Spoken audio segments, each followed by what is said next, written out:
জ্বালানি তেলের তীব্র সংকটে স্থবির হয়ে পড়েছে সাতক্ষীরা সড়ক, এলজিইডি ও পৌরসভার উন্নয়ন কার্যক্রম। প্রায় ১২৫০ কোটি টাকার প্রকল্প থমকে থাকায় আসন্ন বর্ষা মৌসুমে চরম ভোগান্তির শঙ্কায় জেলার ২২ লাখ মানুষ। এম জিল্লুর রহমানের তথ্যচিত্রে ডেস্ক রিপোর্ট। সুন্দরবনে যাওয়ার অন্যতম প্রধান পথ সাতক্ষীরা শ্যামনগর সড়ক।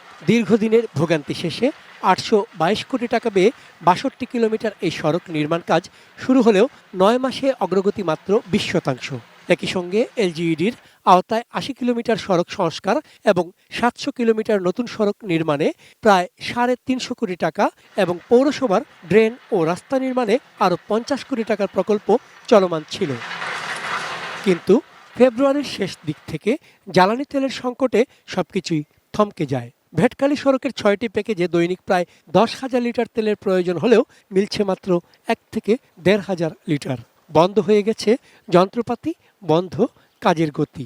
এই রাস্তাটা যত দ্রুত সম্ভব এই রাস্তাটা হয়ে যাক, তাতে আমাদের এই জনমানুষের দুর্ভোগ কমবে। বৃষ্টি হয়েছে হওয়ার কারণ এখান থেকে আমাদের এই গ্রামে মানুষ ঢুকতে পারে না, এখানে কাদা। সড়ক বিভাগের নির্বাহী প্রকৌশলী বলছেন, বর্ষায় ভোগান্তি বাড়লেও করণীয় সীমিত।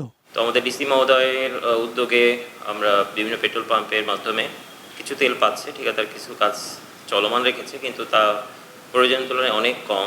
বিটুমিনের দাম অনেক বেড়ে গেছে, প্রায় আপনার 50%-এর উপরে বিটুমিনের দাম বাড়ায়, এই জন্য আমার কাজের গতি স্থবির হয়ে গেছে।